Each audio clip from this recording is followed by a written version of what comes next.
జన్మించింది. ఒకప్పుడు కాత్యాయన మహర్షికి కుమార్తెగా వచ్చింది. వచ్చి కాత్యాయని అని పేరు పెట్టుకుంది. ఆ పేరు పెట్టుకోవడంలో కూడా చమత్కారం ఏమిటంటే తండ్రి యొక్క కీర్తిని ఉద్దీపింపచేస్తూ ఉంటుంది తప్ప అది కేవలం ఏదో ఒక పేరు పెట్టుకోవడం కోసం పెట్టుకున్న పేరు కాదు. ఒకప్పుడు జనక మహర్షికి కుమార్తెగా వచ్చింది.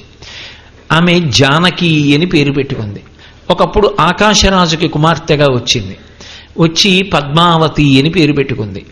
ఒకనొకనాడు హిమవంతునికి కుమార్తెగా వచ్చింది. హైమవతి అని పేరు పెట్టుకుంది. ఒకప్పుడు భృగు మహర్షికి కుమార్తెగా వచ్చింది.